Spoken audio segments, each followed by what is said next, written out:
Hay varios temas que hablar. Dentro de la sesión de hoy he escogido el tipo penal de homicidio simple, asesinato, también culposo y parricidio. ¿Correcto? Entonces vamos a hablar bastante, por eso he considerado que 2 horas es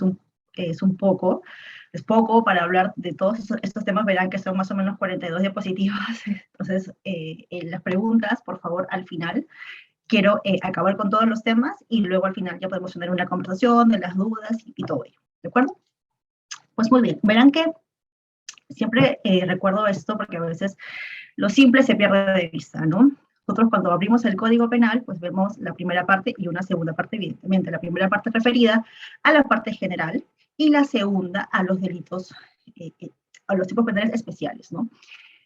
¿Cuál es el primer tipo penal con el cual empieza el Código Penal? Pues es este, no podría ser otro, el delito de homicidio. Y esto tiene una razón de ser, porque ustedes ven el listado de tipos penales que tiene el código. Nosotros siempre se empieza por la vida, por el cuerpo de la salud, porque es el bien jurídico pues, más importante, ¿no? Todos los tipos, los códigos penales, sin excepción, atrevo a decirlo, empiezan por ese listado, ¿no? Luego viene el patrimonio, luego viene los contra el honor y demás. Pero siempre empezamos por el bien jurídico más importante, más latente, ¿cierto? El que tenemos que proteger de todas maneras. So, sin vida no hay sociedad, ¿no? Si no estuviésemos vivos, evidentemente no estaríamos aquí. Entonces, es un bien jurídico importantísimo y evidentemente, como no podría ser también de otra manera, tiene el Estado que proteger. El Estado tiene que proteger nuestra vida, nuestra integridad, así como los demás bienes jurídicos, pues evidentemente la vida. Sin la vida pues no podría suceder nada. Entonces, el tipo penal que recoge esa protección, ese bien jurídico, es el 106. Hay otros, por supuesto, pero la forma simple, como el tipo penal, como el Estado recoge esta protección del bien jurídico a vida, pues es el 106. Y dice así: el que mata a otro será reprimido con pena privativa de libertad no menor de 6 años ni mayor de 20. Tan simple, ¿no es cierto? Un tipo penal, pero tan complejo a la vez, ¿no? Ya verán, ya sabrán también por parte general que estos tipos penales pues tienen componentes, ¿no es cierto? Tienen un tipo objetivo, un tipo subjetivo, y dentro de cada uno de ellos pues también elementos propios. Entonces, ya estamos hablando del bien jurídico protegido, que era la vida humana, y aquí le he agregado algo importante también, que es el término independiente. Porque hay vida humana dependiente, ¿no? Esto es, automáticamente ya sabemos que se refiere al no nacido, ¿no es cierto? A los fetos, a los bebés que están dentro de la barriguita todavía de la mamá. Entonces, esa vida depende, ¿cierto?, de la mujer, depende de la madre. Cuando hay atentados contra esa vida humana dependiente, pues evidentemente no estamos hablando de homicidio, estaremos hablando de aborto, ¿no? Que también daña la vida, el cuerpo, por supuesto, pero esa protección es una protección especial que se configura en los tipos penales de aborto, ¿de acuerdo? Eso de momento no lo vamos a tratar, nos vamos a identificar, nos vamos a concentrar en la vida humana independiente, ¿no?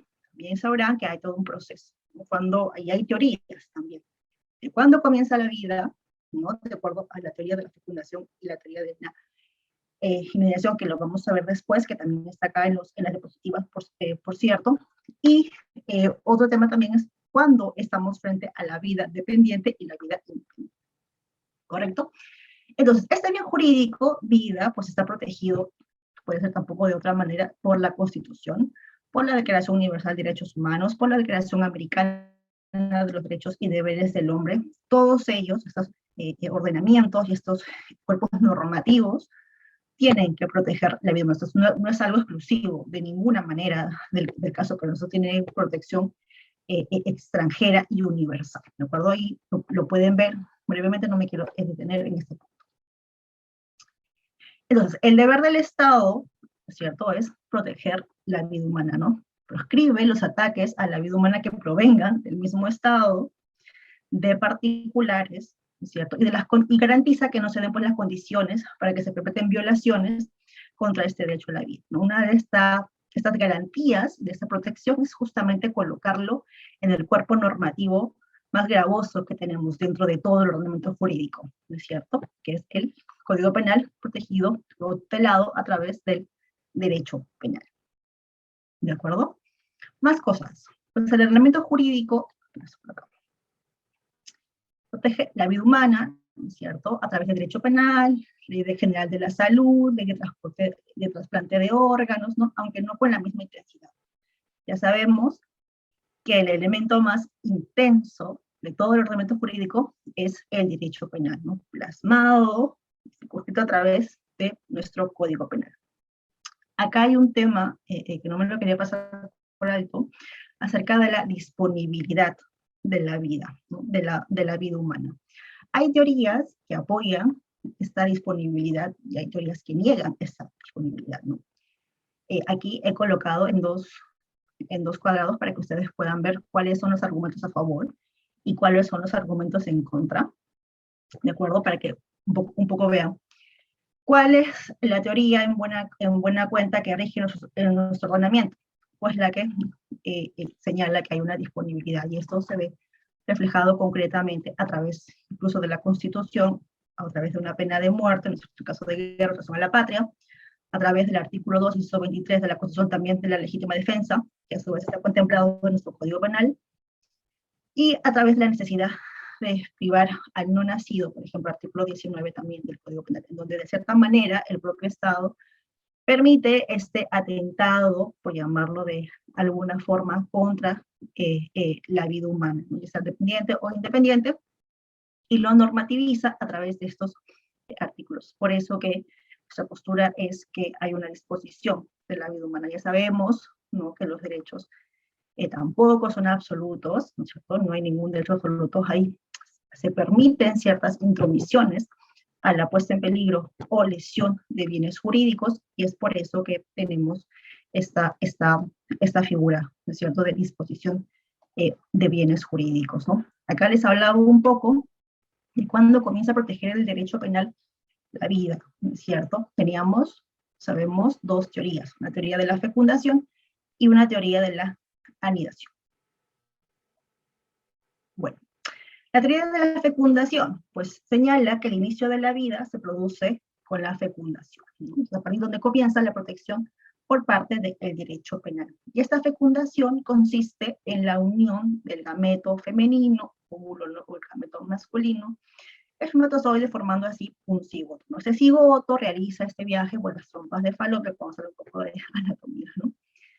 Por las trompas de Falopio hasta llegar al útero, y esto puede tomar aproximadamente 3 a 4 días, ¿no? Mientras que la teoría de la anidación considera que la protección penal sucede a partir de la anidación, o en otros términos, implantación, adhesión, ¿no? Esto es cuando el óvulo ya fecundado, posterior a la fecundación, se ubica en la cavidad uterina, y a partir de ese instante, pues el producto de la fecundación, ¿no?, la unión de ambos gametos masculino y femenino, tiene unas condiciones fisiológicas y orgánicas de viabilidad de continuar con su desarrollo progresivo hasta ya tener al bebé a los 9 meses, ¿no? Decíamos que por qué el ordenamiento jurídico consideraba que era la teoría de la anidación y no de la fecundación la que primaba, porque la fecundación, al tener este estadio de 3 a 4 días, pues era una condición bastante endeble, ¿no es cierto? Esta fecundación todavía no era altamente probable, ¿cierto? No, acá yo no soy doctora, ni mucho menos, ni ginecóloga, ni mucho menos, estamos hablando acá estrictamente de temas jurídicos para nuestros intereses. Entonces, dice la medicina que todavía en esa etapa de fecundación, pues puede haber todavía la posibilidad, y alta posibilidad, probabilidad, de que no se llegue a configurar con todo el embarazo, ¿no? En cambio, cuando ya hablamos de una anidación, las probabilidades de continuar con el embarazo son más altas, ¿cierto? Cuando ya hay esta implementación en las paredes del útero, pues ya estamos hablando de una alta probabilidad de embarazo.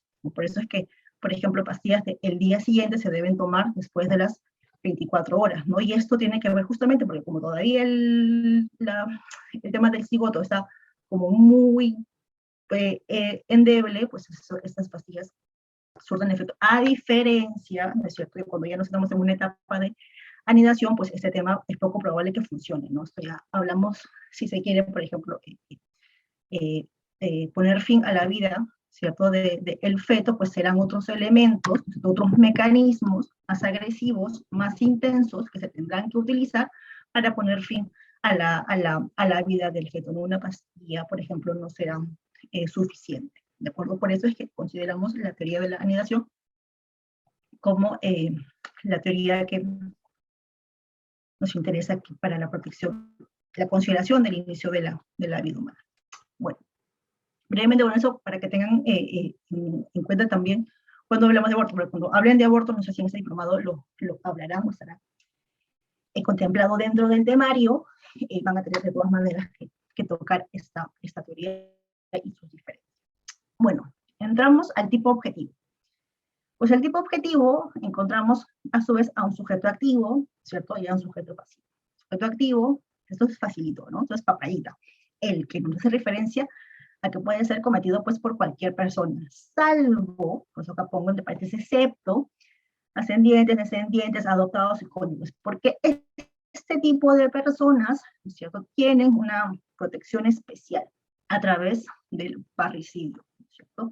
Para todo lo demás, ¿no es cierto?, estamos dentro del 106.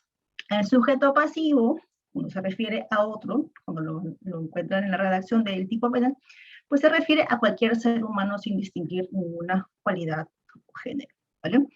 La tipicidad, pues, consiste en extinguir este periodo de vida, ¿no? Admite dos formas, la acción y también la omisión, y este proceso de extinción de periodos de vida, pues, naturalmente tiene que causar la muerte de una persona. Por lo tanto, es obvio, necesitamos una persona viva, ¿no? Yo siempre digo, a veces causa un poco de obviedad, ¿no? Pero es necesario, porque si pretendemos matar entre comillas, a un muerto o una persona que ya está muerta, sería un delito imposible, ¿no? No se puede evidentemente matar a un muerto. Uno que está agonizando o alguno que tiene algunos síntomas vitales, evidentemente sí. Pero cuando ya cesa la vida, cuando se extingue la vida, evidentemente no se puede matar a un muerto. Entonces necesitamos matar a alguien que esté, evidentemente, con vida. La conducta prohibida es matar a otra persona, ¿no? No existe restricción sobre los medios ni la modalidad de utilizar, sin embargo, no todos estos constituyen circunstancias agravantes previstas en otro tipo de penal, como por ejemplo el asesinato, que sí contempla especificidades cerradas que las contemplan, ¿no? Y que evidentemente agravan la pena. ¿Vale? Pero de momento estamos hablando solamente del tipo penal básico, ¿no? Dentro del tipo subjetivo, pues en este tipo penal necesitamos la presencia del dolo. Dolo traducido, compuesto a través de la voluntad y conocimiento, ¿no? Ya alguien puede decir, doctora, pero la teoría volitiva y la teoría cognitiva. Bueno, aquí de momento lo que necesitamos es la presencia de estos dos elementos, una voluntad y un conocimiento, de realizar pues las circunstancias que integran el tipo objetivo, ¿no? Que no es otra cosa que saber que se mata a otra persona y querer hacerlo, ¿de acuerdo?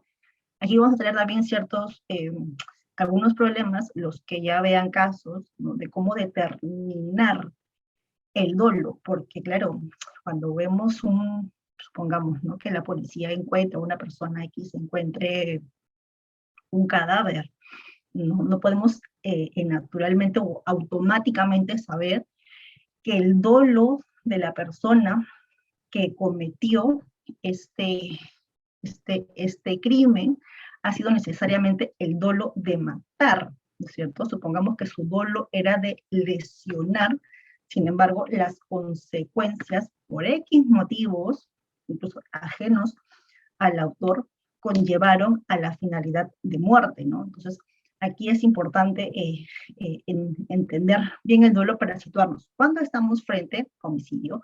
¿Cuándo estamos frente a lesiones? Eso va a ser bastante importante, porque también vamos a tener problemas con el tema de la tentativa, ¿no? Tentativa, no solamente con el muerto, pero supongamos una persona golpeada o lesionada. Yo tuve tentativa de matarlo, ¿no es cierto? O tuve, la intención de matarlo, sin embargo, me quedé, ¿no es cierto?, en pleno proceso. Y en ese pleno proceso se produjeron lesiones. Entonces, el resultado final son unas lesiones, no es la muerte.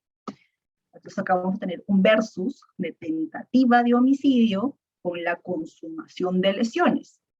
Y para saber diferenciar en qué escenario nos encontramos, vamos a tener que remitirnos necesariamente al dolo, que es lo que quería el autor conseguir con su conducta. Quería matar a alguien, sin embargo, se quedó en el proceso, ¿no? En el intercrímenes, y se quedó únicamente, ¿no? En pleno proceso, pero lo que le alcanzó a hacer, pues, algunas, ¿no? Algunas lesiones, o lo que realmente quería era únicamente lesionar, y lo consiguió, ¿no? Unas lesiones consumadas. Por eso señalo que aquí es importante cuando encontremos en estos dos casos, porque son dos tipos penales de sangre, ¿cierto? Analizar el dolo. Y el dolo sabemos que se analizan a través de elementos objetivos, ¿no? Pero también ya es otro tema que lo van a ver, o que ya lo han visto en parte general, ¿no? Cuando hablamos de dolo, en el 106, en el artículo 106, pues aceptamos dolo directo de primer grado, dolo directo de segundo grado, y también dolo eventual, ¿de acuerdo? Bueno, ya en casos de jurisprudencia de dolo de primer grado, dolo eventual, continuamos. Este tipo de dolo, evidentemente, admite, mejor dicho, una versión positiva y una versión negativa. La versión positiva, cuando nos encontramos con el cumplimiento del elemento, y la versión negativa es cuando no nos encontramos dentro de ese cumplimiento, al contrario, lo negamos. Esta versión negativa lo llamamos error de tipo, ¿no? Hay error de prohibición también, pero eso lo vemos en otro elemento de la teoría del delito. Aquí nos encontramos, o aquí nos concentramos en el error de tipo. Bueno, mire, cuando el sujeto, por ejemplo, desconozca que las circunstancias concretas o fácticas del hecho corresponden con la descripción abstracta del tipo penal, pues nos encontramos frente a una falsa o errónea representación de los elementos del tipo, ¿no?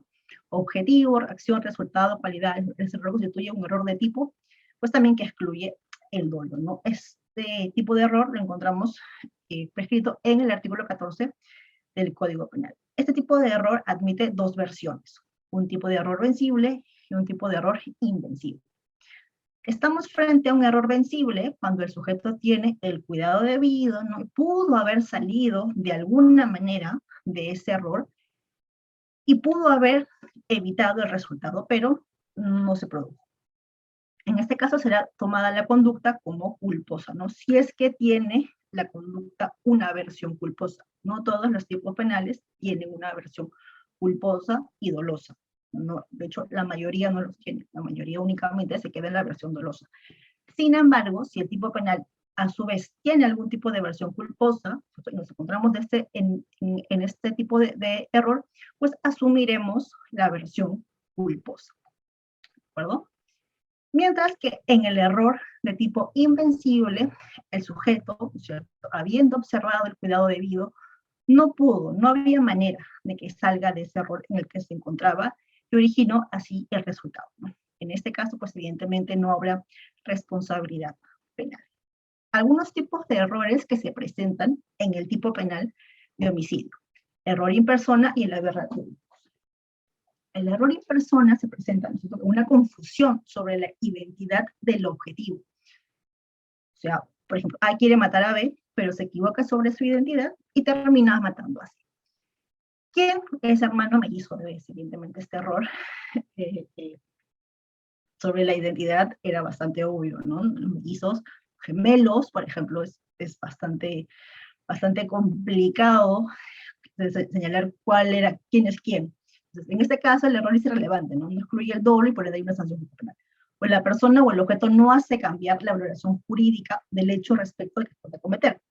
Mientras que en el tipo de aberratio ictus, en el error sobre la ejecución del hecho, ¿no?, en este caso, el sujeto se equivocará en la dirección del ataque, ¿no? Por ejemplo, nuevamente A quiere matar a B y apunta su arma sobre C, pero lo hace de una manera equivocada que termina disparando a otra persona, ¿no?, a un tercero que está muy cerca de B, ¿no?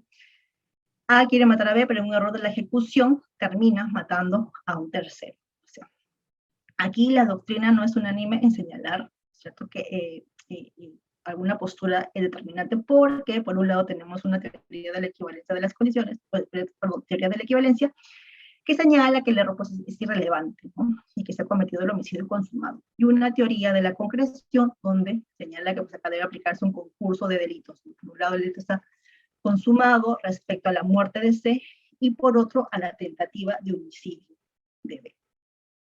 ¿Perdón? ¿Cuál es la teoría predominante? Pues la teoría de la concreción. ¿De acuerdo? Aquí se aplica un concurso de delitos porque se aplica una conducta por separado, ¿no? Si se dan cuenta, hay una valoración respecto al resultado de B y otro resultado respecto a C. Entonces las valoraciones de ambas aplican aquí. Más cosas.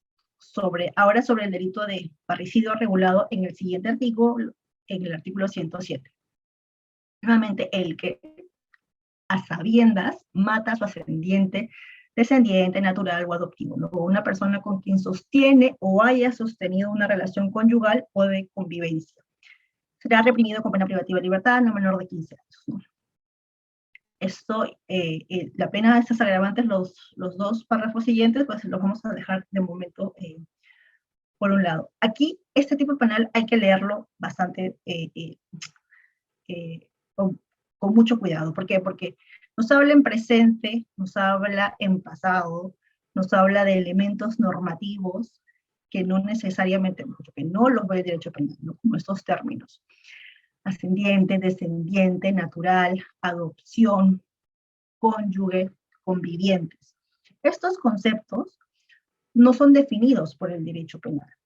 Por esa razón, pues, tenemos que remitir al derecho civil para buscar el contenido, el concepto de estos elementos normativos, ¿no? Sabemos que todo lo normativo es aquello que se crea, ¿no? Lo que jurídicamente se crea, diferentes elementos descriptivos, que son aquellos elementos que los podemos percibir a través de los sentidos. Pero no, aquí tenemos bastantes elementos normativos, y eso está bien, es correcto, ¿cierto? Es una técnica legislativa que se hace y es correcto. Entenderán que el derecho penal, ¿cierto? No es absoluto, no es vasto. Necesitamos de otras ramas del ordenamiento jurídico para dotar de contenido, para apoyarnos en su contenido, porque imagínense, pues si el derecho penal pretendiera conceptualizar todos los elementos, todos los conceptos, sería imposible, ¿no? Entonces tampoco está en la condición de conceptualizar estos elementos de ascendiente y descendiente, porque para esto los que mejor saben, ¿no es cierto? Y los llamados por ley a hacerlo son los civilistas, ¿no? A través del Código Civil y todas las normas civiles que haya. ¿De acuerdo? Entonces, eso es importante. Nos tenemos que remitir a esa normativa de todas maneras. ¿Y eso por qué? Porque esa normativa, a su vez, nos va a señalar cuáles son los requisitos que se necesita, ¿no es cierto?, para ser cónyuge de alguien, para ser conviviente de alguien. Porque, ¿cierto?, yo puedo tener un enamorado, pero según yo, me creo la cónyuge, pero de cónyuge no tenemos nada, ¿no? Porque no vivimos juntos, porque es 2 años, etc. Esos requisitos no son puestos ni por el derecho penal, son necesariamente tengo que remitirme al Código Civil para saber cuáles. Porque por principio de legalidad, si es que no se cumple en el caso concreto al que voy a aplicar el 107, al que quiero aplicar el 107, si no se cumple, no voy a estar frente al delito de parricidio. Podré estar quizás en el 106, que es el tipo base, ¿no es cierto? El que va a ser un poco el cajón desastre, ¿no? El que va a recoger todo lo que el parricidio, el feminicidio no contemple, ¿no? Entonces, o el asesinato no contemple. Entonces, por eso necesito saber cuáles son los requisitos, paso número 1, para ser cónyuge, para ser conviviente, para ser adoptado, si es válida esa adopción, ¿cierto? Si se hizo con toda la normativa necesaria del Código Civil para que eso sea válido, ¿de acuerdo? Y luego que sé cuáles son esos requisitos, saber si se aplica o no se aplica en el caso que voy a, el caso que tengo enfrente, porque si no se aplica, pues no pasa nada. No significa que no tengo delito, no significa que, bueno, como no se cumple con el parricidio, bueno, qué pena, ¿no? Ya está. No, no puede ser parricidio, pero podrá ser quizás homicidio simple o asesinato, dependiendo de las circunstancias. Pero parricidio, por ese tema, ya sé que no es, ¿de acuerdo? Por eso es importante entender esto, ¿no? ¿Por qué la fundamentación del agravante? ¿No? Porque si eh, verán aquí, eh, el legislador hace una separación. ¿Por qué el legislador quiere hacer una separación? Porque la vida de un padre vale más, porque la vida, ¿no es cierto?, de un hijo vale más. De ninguna manera, ¿no? Para el Estado todas las vidas son exactamente iguales, no hace esa diferenciación, sino lo que está protegiendo son las relaciones interpersonales que se crean entre seres muy cercanos, ¿no? Nosotros podemos tener muchos amigos y muchos conocidos y mucho todo, pero nuestros seres más cercanos, ¿cierto? Siempre son la familia, ¿no? Por eso se dice que también es el núcleo de la sociedad. Entonces, si esta relación tan cercana, ¿no es cierto?, que genera a su vez deberes especiales, ¿no? Porque yo al ser hija, pues tengo deberes con mis padres y mis padres respeto conmigo, ¿no? Bueno, ahora soy mayor de edad, pero hablamos, por ejemplo, de menores ya no hay un deber de cuidado, un deber de alimentación, un deber de educación, vestimenta, toda la serie de deberes que se genera a través de la relación paterno-filial, ¿no? Entonces, este tipo de relaciones merecen una protección especial, ¿cierto? Merecen, y aparte también merecen un castigo especial. Entonces, el Estado lo que está buscando a través de esta diferenciación de vidas no es porque está considerando que la vida de un hijo, la vida de una madre o la vida de un padre valga más de aquel que es soltero o de aquel que no tiene hijos. No, simplemente que está protegiendo, busca proteger este tipo de relaciones con más énfasis porque considera que estas relaciones, pues, al ser la base de la sociedad, al ser la base del Estado y lo demás, merecen este tipo de atención. Y además porque, claro, considera que es más gravoso quitarle la vida a alguien con el cual tienes una relación paterno-filial, ¿no? O filial de algún tipo, o paterno de algún tipo, que a un extraño. Y esa gravosidad, entonces ese desvalor de la acción, pues evidentemente se traduce en una mayor cantidad también de pena y una protección aparte y adicional. ¿De acuerdo? Ese es el fundamento de el parricidio. Entonces, el bien jurídico seguirá siendo la vida, ¿no es cierto? La vida humana, pero de un pariente. Cuando ya no es, mientras que en el 106, se me fue aquí. El 106 es un poco la vida de extraños, ¿no? o la vida en general, ¿no es cierto? Acá no hacemos ningún hincapié en una vida en especial. En el 107, y estamos hablando de la vida humana de un pariente. El tipo objetivo, pues sigue teniendo el verbo rector de matar, ¿cierto?, en cualquier modo, y en el párrafo 2 nos señala algunas formas de matar, remitiéndonos al artículo 108, que es asesinato, ¿no? El asesinato, ya lo vamos a ver, tiene especificaciones, tiene formas de matar. Eso también se protege la vida humana, pero frente a agresiones excesivas, ¿no? Yo puedo matar a alguien de un balazo, puedo matar a alguien colocándolo en un sufrimiento extremo, ¿no es cierto? Y esas dos formas también merecen un tipo de protección. Esas dos formas tienen representaciones de desvalor de acción diferentes, y eso también se va a traducir en la pena, ¿no? Entonces verán que todo protege la vida humana, ¿no? Todo. Todos los tipos penales del 106 en adelante protegen la vida humana. Sin embargo, las formas en los que están protegiendo a esta vida humana cambian, ¿cierto? Y esto tiene que ver de cara al interés que tiene el Estado de proteger. Luego vamos a ver, bueno, de momento no, porque entiendo que lo han visto en otro diplomado, el delito de feminicidio, ¿no? Que protege la vida humana de mujeres. Entonces es otra forma de proteger una vida humana en especial. Ya vuelvo y repito, no porque sean mejor, no porque nos interese más, no porque las mujeres seamos mejores que los hombres, ni mucho menos. El origen, la atención, que tiene este tipo de protección obedece a otras razones, ¿no? Obedece a razones político-criminales, de interés general, evidentemente, y sobre todo una necesidad, ¿no? Pero bueno, eso ya hay abundante tema, creo que también hubiera por hecho conferencias sobre eso in extenso. Bueno, el sujeto, pues el tipo penal exige una condición especial, ahora sí, entre el sujeto activo y el sujeto pasivo, ¿no? Entonces, veamos los primeros. Ascendiente y descendientes naturales.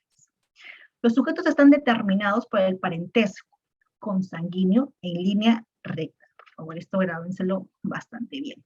Comprende entonces a padres, a hijos, a nietos, a bisabuelos y a bisnietos. No interesa que el descendiente haya sido concebido dentro del matrimonio o fuera de este, ¿no? Y que hayan sido reconocidos o no. Hay este parentesco consanguíneo y con eso es suficiente, ¿de acuerdo? Pero siempre en línea recta. Cuando hablo de línea recta, porque hago énfasis en que sea en línea recta, porque se excluye a los parentescos sanguíneos colaterales. Por ejemplo, los hermanos, los tíos, sobrinos, y tal. Siempre en línea recta. ¿Tiene restricciones el tipo penal? Pues claro, lo señala así. El ascendiente o descendiente adoptivo. Se trata de un elemento, nuevamente, normativo, ¿no? El juez penal, el derecho penal, es autónomo y suficiente respecto a la existencia o no del vínculo de validez adoptivo, pues deberá supeditarse a lo que señala el juez civil. La vía en la que nos encontramos, la penal, pues no puede discutir sobre la validez o no de la adopción. Naturalmente, para que, si queremos aplicar nuevamente el 107 respecto a este apartado, debemos identificar primero si la relación, si la condición de adopción es válido o no. ¿De acuerdo? Porque recordemos que el 107 está protegiendo la vida humana entre parientes, entre personas que han tenido una cercanía, que tienen una cercanía. Entonces, para que esto funcione, pues también tenemos que cumplir ciertos requisitos. Por ejemplo, y ya te digo, la adopción de ninguna manera lo ve el derecho penal ni lo verá nunca. O sea, simplemente lo adoptamos para protegerlo cuando se afecte la vida y la integridad de este tipo de personas. ¿De acuerdo? Más cosas. El cónyuge, otro elemento normativo. Pues de acuerdo a la legislación actual, la subsistencia del matrimonio pues resulta irrelevante. Toda vez que el propio tipo penal señala que el delito se comete cuando el sujeto activo mata una persona con quien sostiene, por eso que les decía al principio que este tipo penal está redactado con muchos elementos normativos y también en tiempos, porque habla de presente y habla de pasado, ¿no? Con quien sostiene, o sea, el actual, o haya sostenido, ¿no? El ex, ¿no? En el caso de los divorciados o cuando se haya producido la nulidad del matrimonio, también se podría incurrir en este tipo de delitos, ¿no? Más cosas por aquí. Y el concubinato, ¿no? O conviviente. A tratarse de un elemento normativo, pues tendremos que recurrir al Código Civil, específicamente al artículo 326, el cual nos indicará los requisitos necesarios para la existencia del concubinato, ¿no? De hecho, voluntaria entre hombre y mujer, libres de impedimento matrimonial, cuya unión haya durado por lo menos 2 años. Entonces, nos encontramos frente, en el caso concreto que estamos tratando, con estos requisitos. ¿Cumple? Perfecto. Entonces nos encontramos aquí en este tipo penal, en el 107 y no otro. En ese sentido, si en realidad no ocurriese, ¿no?, alguno de los elementos que el concubinato fija, no podría hablarse, pues, de parricidio, ya lo habíamos señalado. Asimismo, queda fuera del ámbito de este tipo penal, pues, la muerte de los amantes, ¿no?, sin perjuicio que concurra el delito de homicidio simple o asesinato, porque claro, esa condición, ¿no?, de ser amante, pues no está amparado por el código, ni civil ni ningún otro, ¿no? Entonces, que no puede ser parricidio, claro, pero eso no significa que no puedan ser o no pueda configurar en otro tipo de delitos, ¿no? Simple asesinato, feminicidio, lo que fuese. El aspecto probatorio, pues, aunque se trate de una cuestión procesal, en este delito es necesario señalar la existencia, ¿no?, del vínculo entre el sujeto activo y el sujeto pasivo. En el 106 no nos preocupamos de eso, evidentemente, para nada. Únicamente en la constatación de la existencia de un muerto, y ya está, ¿no? Pero aquí sí es necesario, en términos probatorios, tener la existencia de este vínculo y la comprobación, sobre todo, ¿no?, del vínculo entre el sujeto activo y el sujeto pasivo. Para acreditar un vínculo parental consanguíneo, trascendiente y descendiente, pues se necesitará la partida de nacimiento, en caso exista dudas sobre dicho documento, o no, pues existe, se puede solicitar una prueba, por ejemplo, de ADN, ¿no? Pero tenemos que acreditar la relación, nuevamente, entre el sujeto activo y el sujeto pasivo. Uy. Más cosas. En el caso del vínculo matrimonial, por ejemplo, ¿no? se verifica con qué, con el documento, con la partida de matrimonio, una licencia judicial, y tal. En caso de adopción, también una licencia judicial, inscripción en registros, y tal. Acá la tipicidad objetiva, los que han tenido atención con el artículo 107, señala el término a sabiendas, ¿no? A sabiendas, y eso nos refiere evidentemente pues al dolo. Aquí será necesario observar el conocimiento de qué, de que el sujeto activo tiene, o sea, el conocimiento de la relación existente del sujeto activo con el sujeto pasivo, ¿no? Yo conozco que estoy matando a mi padre, yo conozco que estoy matando a mi marido, yo conozco que estoy matando, sé y quiero tener, obtener el resultado, estoy matando a mi cónyuge, o sea, lo sé, no es que yo tengo una hermana, ¿no? Y yo pues no la conozco de nada, no sé su cara, no conozco su rostro, ni nada, y me la encuentro por la calle de pronto, ¿no? Y por algún motivo termino matándola, pero claro, yo, yo no sé que ella justamente por alguna razón, por una razón, bueno, lo que fuese, termina siendo mi hermana, no sé, el tema de mi padre o de mi madre, ¿no? Pero yo no conozco esa condición. Aquí evidentemente no habría configuración del tipo subjetivo, porque aquí yo conozco que a quien estoy matando es algo mío, mi papá, mi esposo, mi cónyuge, lo que fuese. Yo tengo que conocer esa condición. Por eso es que el tipo penal enfatiza y señala con este término a sabiendas y circunscribe al conocimiento que tiene el sujeto activo sobre el sujeto pasivo. ¿De acuerdo? Ahora sí, el homicidio calificado. Vamos avanzando bien. El homicidio calificado, regulado en el artículo 108. Será reprimido con pena privativa no menor de libertad no menor de 15 años al que mata a otro concurriendo cualquiera de las circunstancias siguientes, ¿no? Y nos pone este listado de cosas. Ferocidad, codicia, lucro, placer, para facilitar u ocultar otro delito, con gran crueldad, alevosía, por fuego, explosión, o por cualquier otro medio capaz de poner en peligro la vida o la salud de otras personas, ¿no? Nuevamente, ¿por qué el legislador pone atención en estas formas? ¿No? Porque claro, alguien puede decir, pero hay tanta cosa, ¿no? De que es mi marido, de mi hijo y tal, que mata a otro, listo, simple, nos ahorramos problemas, ¿no? Nos ahorramos inconvenientes y ya está, ¿no? ¿Por qué tanta especificación? Ya tengo que fijarme en la pena, si concurre este presupuesto y no y tal. Porque hay un interés especial en la afectación, en la forma en cómo se acaba la vida de una persona, ¿no? O sea, queda clarísimo que el Estado quiere proteger la vida humana, eso lo entendemos todos, ¿no? Pero el Estado tiene un especial interés en la forma en cómo se elimina, ¿no? No es lo mismo empujar a alguien de un piso, ¿no es cierto? Y la persona cae y efectivamente muere, que por ejemplo, matar por ferocidad, ¿no? Con una agresión excesiva, con un motivo de placer, o sea, son formas mucho más gravosas, en los cuales el legislador dice, oye, frente a estas formas, ¿no es cierto? Yo tengo que hacer algo, no puedo quedarme de brazos cruzados. Por eso es que las coloco en una lista especial y le otorgo una gravosidad especial y le otorgo un tipo de pena especial. De hecho, ya que conocen estas formas, ¿cierto? De matar, el 107, el parricidio, en el artículo 2 lo pone también como un agravante. Ojo que cuando matas a tu papá, a tu mamá, a tu hijo, ¿cierto? A tu esposo y tal, con estas formas,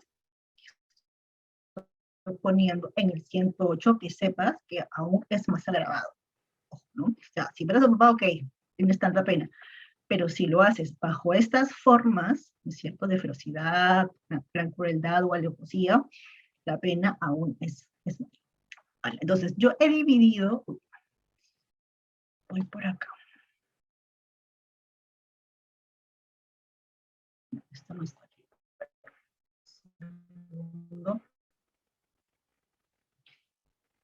Aquí. Yo he dividido, ¿no es cierto?, las formas por algunas razones, por una motivación. Cuando hablamos de lucro, ferocidad, placer o codicia, estamos hablando de una motivación que tiene el sujeto activo, de eliminar la vida del sujeto pasivo, ¿no? Que hay una razón por la cual lo hace. Cuando hablamos de facilitar un delito u ocultar otro ya cometido, hablamos de una conexión entre delitos, ¿no? Acá realmente lo que estamos viendo es la existencia de dos delitos. Uno necesariamente tendrá que ser acabar con la vida de alguien. Por eso es que coloco acá el término conexión. ¿No? Hay una conexión entre matar, puede ser, pero tenemos necesariamente que tener dos tipos de delitos. Por el modo de ejecución, crueldad y alevosía. Por el medio empleado, fuego, explosión o cualquier otro capaz de poner en peligro la vida y la salud de otras personas. ¿De acuerdo? Entonces, vamos a ver cada uno de ellos en extenso para que vamos a entender que cuando estamos frente a cada uno. Miren, el homicidio por lucro. Matar por lucro significa actuar con una finalidad de obtener una ganancia, ¿no? Cuando hablamos del término lucrar, automáticamente se nos viene a la memoria o en la cabeza obtener algún tipo de ganancia, ¿no? Algunos autores entienden por lucro la obtención de cualquier beneficio, no precisamente económico, ojo, pero esta postura es minorista en la doctrina. Aquí no interesa en la configuración del delito que el sujeto haya obtenido realmente el beneficio. Lo que interesa es la motivación que ha tenido. Yo mato a alguien porque tengo una motivación, por eso que lo acabo en el cuadro de arriba, este concepto, ¿no? Por eso que lo clasifico. Yo tengo esta motivación de acabar con la vida de alguien por temas de lucro. Entonces, por eso, ese es el desvalor que yo tengo respecto a mi conducta. Entonces, la acción se concentra en la motivación de quitarle la vida a otra persona por el mero interés económico, ¿no? Sin embargo, la expectativa económica debe ser real y objetiva. Ojo, aquí lo he colocado en subrayador para que lo tengan en cuenta. Esta modalidad puede confundirse, ¿no?, con el delito de sicariato, que también está regulado en otro artículo, en el siguiente. Entonces, para que esa conducta no sea imputada por la modalidad de homicidio por lucro, tiene que tener un actuar unilateral, sin un previo acuerdo o indicación de otro, porque este acuerdo o indicación de otro es propio y característico del sicariato. Aquí la persona solita tiene que actuar, ¿no? No me tiene que mandar nadie, no me tiene que pagar nadie, no me tiene que incitar nadie, ¿no? Yo solito me muevo por este motivo de lucro y yo lo hago. Por eso acá lo he resaltado en un actuar unilateral, que es lo que va a diferenciar, ¿cierto?, de este homicidio por lucro del sicariato. ¿De acuerdo? Por codicia, pues por codicia entendemos un afán excesivo del sujeto activo por obtener beneficios de cualquier tipo, ¿no? Al punto de atentar contra la vida humana con tal de satisfacer ese objetivo que tiene, ¿no? Pero es un afán excesivo, lo voy a remarcar, porque esta es la palabra clave en esta agravante. A diferencia de la modalidad anterior, que por lucro, el desvalor de la acción aquí es mayor por parte de una situación de mayor peligrosidad del sujeto activo. Todos los sujetos activos que se mueven por estos motivos revelan una peligrosidad mayor, ¿no? Aquel que mata porque quiere obtener beneficios, aquel que mata porque quiere obtener, por lograr objetivos, ¿no? Acá las cosas, acá son personas pues totalmente peligrosas, por eso se traduce en una mayor pena. Por ferocidad. ¿Qué se entiende por ferocidad, no? La RAE entiende por ferocidad un acto cruel. Esta no es la excepción que comparte el derecho penal. De esta manera entendemos que se comete un homicidio por ferocidad cuando haya ausencia de motivos para su comisión. En todo caso, la existencia de móviles fútiles, insignificantes, que equivalen a la inexistencia de un móvil, ¿no? En esta jurisprudencia, por ejemplo, se observa este ejemplo, ¿no? acá, puesto la conducta imputada a los acusados, puesto que dieron muerte a las dos víctimas sin mayor motivo, únicamente por el hecho de que una de las agraviadas le hizo caer la batería del celular que portaba a uno de los agentes, lo que constituye un móvil nimio insignificante. O sea, imagínate que vas caminando por la calle, ¿no es cierto? Bueno, esto pasa a veces muchas veces, sobre todo en lugares muy concurridos, en donde pasas y le chocas sin intención, simplemente porque vas distraído, porque hay mucha gente y tal, y chocas a alguien, ¿no es cierto? Y el celular se le cae, ¿no? O algo se le cae. Eso le causa, pues, una furia enorme, ¿no es cierto?, a la persona y termina matándote, ¿no? Por ejemplo, hubo un caso, recuerdo, hace algún tiempo, en la vía expresa, bueno, iba un conductor que le mete el carro a otro, ¿no es cierto? Por alguna razón X, le mete el carro o termina fastidiándole la conducción a una persona, ¿no? Entonces, el otro carro que se sintió agraviado, lo que hace es cerrarlo, le baja, no un taxista, no, lo cierra, hace que el otro conductor baje, le reclama y lo mata de un balazo.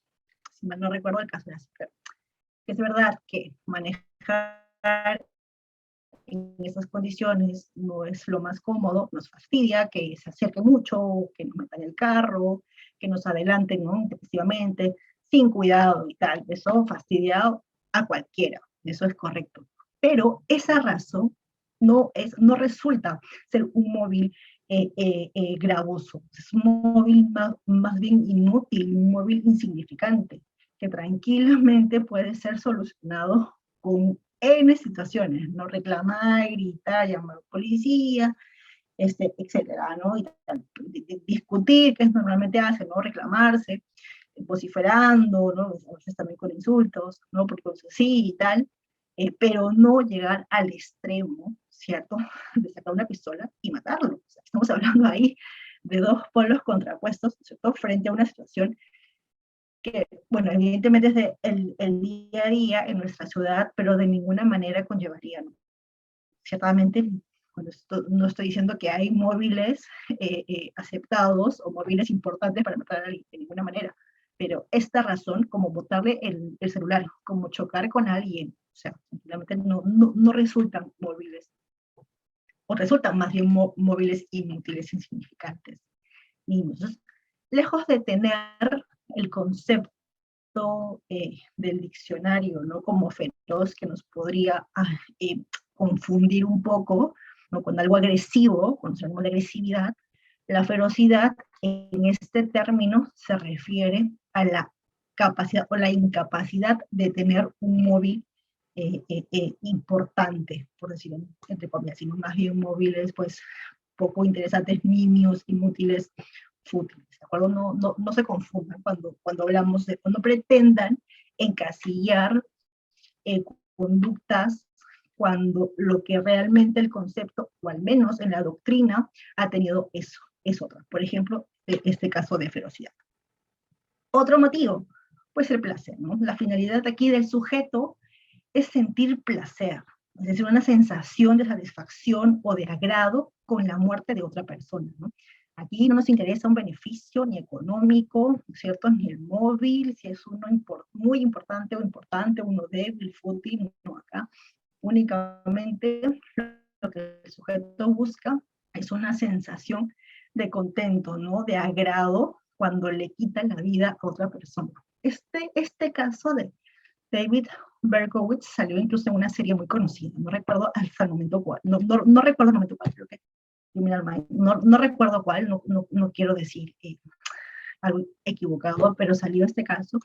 Y este caso era de un señor, ¿no es cierto?, en Estados Unidos, y hacía hace varios años, me llamó la atención porque disfrutaba matando parejas. O sea, él iba por la calle, veía una pareja en estado pues romántico, una situación romántica, de abrazarse y besarse y tal, sacaba una pistola y los mataba.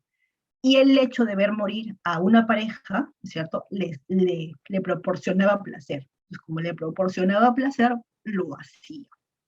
No mató una pareja, mató varias. Por eso es un asesino, fue considerado un asesino en serie, pero lo que llamaba la atención es que era el motivo, porque no los conocía de nada, no era su enamorada, ni su ex enamorada, no, ni el amigo, nada, no eran conocidos para nada. Era la sensación, ¿no es cierto?, de agrado que le producía ver morir parejas, ¿de acuerdo? Que pueden haber, pero personas que le puede producir agrado ver morir ancianos, ver morir mujeres embarazadas, ver morir mujeres con cabello rubio, lo que fuese, pero una sensación particular producida por la muerte de algún tipo de persona o de personas en general, ¿no? Tal cual. Otro elemento, pues para facilitar u ocultar otro delito, ¿de acuerdo? Acá, evidentemente, pues tenemos dos verbos rectores, constituye dos formas, ¿no? Facilitar otro delito, ocultar otro delito. Vayamos por el primero, por el término facilitar otro delito.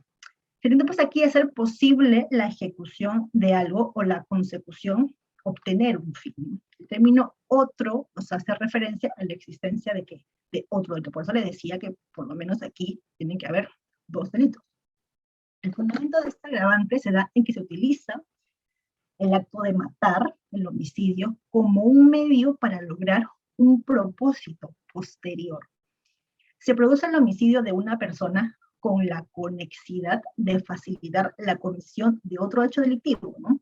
Este delito fin puede proteger el mismo bien jurídico, la vida o cualquier otro. Esa especificidad no lo ha dado el código, simplemente dice otro delito, con lo cual nos lleva a complementarlo con cualquier otro delito, ¿no es cierto?, contemplado en el Código Penal. Y dice delito, con lo cual las faltas y las contravenciones quedan fuera. Por el principio de legalidad, quedan fuera. Solamente vamos a hablar acá de delitos, ¿perdón? El delito fin puede ser de comisión u omisión, ¿no? Pero siempre se necesitará la presencia del dolo. Esto sí, estos elementos todavía nos encontramos dentro de los delitos dolosos, por lo tanto, cuando hablemos de delitos culposos tendrán otros requisitos, pero acá estamos hablando solamente de delitos dolosos, ¿no? Entonces, acá he hecho este cuadro un poco para que se tengan, para que se aprecie mejor, ¿no? Delito medio, por llamarlo de alguna manera, y delito fin. El delito medio será el homicidio y el delito fin, cualquier otro. Vuelvo y repito, le hago hincapié en esto. Delito, no falta, no contravención. ¿Vale? En caso de delitos fines imposibles, pues tampoco estaremos frente a este agravante de homicidio, ¿no? Entendemos por delito fin imposible aquellos cuya comisión pues no pueden ser ejecutados. En realidad los delitos imposibles pues no pueden ser ejecutados, ¿no? Por una representación equivocada en la realidad. Por ejemplo, A es padre de B, que mata a la persona, la cual está cuidando a su hijo, ¿cierto? Que es B, con la finalidad de secuestrarlo. Ese delito fin vendría a ser el secuestro, pero aquí nos encontramos frente a un delito imposible, ya que siendo A padre de B, no puede secuestrar a su propio hijo, ¿no? Claro, acá seguramente él tiene o se representa un error. No estoy diciendo que esta conducta queda impune, mucho menos. Acá hay una muerte, ¿cierto?, que tendrá que analizarse, pero no configuraría dentro del apartado de este tipo penal frente a este, para facilitar otro delito, porque el delito de secuestro viene a ser imposible. Será un delito simple, por ejemplo, ¿no? Quedará ahí por el 106 y ya. Pero no estaremos frente a al tipo penal de asesinato por facilitar otro delito. Entonces, es importante que entendamos, porque, ay, pero tanta cosa, no entiendo, yo me voy a confundir y tal. Sí, es importante. El principio de legalidad, señores. Si queremos utilizar un tipo penal, entonces tenemos primero que conocer el concepto doctrinal y jurisprudencial. Ya verán que, por ejemplo, en el tema de ferocidad, esto ha sido importante, ¿no? Conocer cuál es el concepto de ferocidad para no confundirnos. Y segundo, supongamos que yo me encuentre, ¿no es cierto?, en un caso, que yo sea la abogada en un caso en donde el fiscal imputa para facilitar otro delito, por ejemplo, ¿no?, en este caso de A, que es padre mata B y tal, que su hijo para secuestrarlo posteriormente, porque él cree que lo está secuestrando y tal. Entonces, si yo Pero si yo veo este tema y digo, oye, aquí ciertamente está faltando acá, esto no aplicaría. Pido una reconducción del tipo penal y que se vaya al 106. No es que, vuelvo a repetir, no es que va a quedar impune el tema va a continuar, obviamente, pero no va a ser por este tipo penal, sino por otro, con lo cual habrá evidentemente una reducción de pena, veré, no sé, temas de prescripción, lo que fuese, pero algún eh, favorecimiento tendré, ¿no es cierto? Siempre las penas son, cuando son agravadas, evidentemente son más altas, ¿no? De todas maneras. Pero eso me permite a mí moverme en un tipo penal quizás con una prognosis de pena más baja. Por eso es necesario que yo entienda, que yo conozca todos los presupuestos, ¿no? Si soy abogada, sobre todo defensora, pues con mayor razón. ¿De acuerdo? Entonces, continuamos ahí. Ese acuerdo plenario, ¿sí? Este acuerdo plenario, me lo voy a pasar eso para acá. Aquí, mejor aquí, porque eso ya voy a dejar las diapositivas para que ustedes luego lo puedan leer y observar, porque hay mucha jurisprudencia que ha juntado jurisprudencia y videos que después pueden revisar y tal, pero de momento vamos a avanzar. Entonces, homicidio para facilitar otro delito, ¿no? El 108.2. Aquí, el sujeto activo mata con la finalidad, por ejemplo, de allanar cualquier obstáculo que impida cometer su delito fin. Aquí lo que interesa es el delito fin. Me explico. Se desvalora la vida humana, ¿no? El sujeto activo no quiere matar a esta persona, no está buscando la muerte de esta persona, tiene ulteriormente una finalidad y lo que le interesa es esa finalidad. Si para obtener ese fin tiene que acabar con la vida de alguien, pues lo va a hacer. Y ese desvalor, esa desvaloración que tiene esta persona es lo que se castiga, ¿no es cierto? O sea, ese ir pasando, ¿no es cierto? Ese ir por la vida sin importarle la integridad ni la vida del otro y simplemente ir y conseguir sus fines, ya, eso es lo que interesa. A eso nos estamos deteniendo. El delito fin, es evidente, ¿no? También se analizará y tal, pero aquí nos encontramos dentro del capítulo de delitos contra la vida del cuerpo y la salud. Por lo tanto, ¿qué es lo que estamos analizando? Los atentados contra la vida del cuerpo y la salud. Por eso que estamos atendiendo a ese delito, a ese allanamiento de cualquier obstáculo, ¿no? Si la vida de esta persona me constituye o me representa para mis fines un obstáculo, pues yo me lo paso por encima. Si tengo que matarte, te mato. No me importa, yo voy a mi finalidad. Esa gravosidad, esa representación es lo que se castiga en este tipo penal, ¿no? Se mata, por ejemplo, ¿no? El delito medio y luego se roba el delito fin, ¿no? Ojo, aquí hay una diferencia con otro tipo penal que está contemplado en el capítulo de delitos contra el patrimonio, el robo con subsecuente muerte, en el 189, en fin, no se vayan a confundir, porque son dos tipos penales diferentes. Porque en el robo con subsecuente muerte, ¿cierto? Ahí está contemplado, o el bien jurídico que se protege es el patrimonio.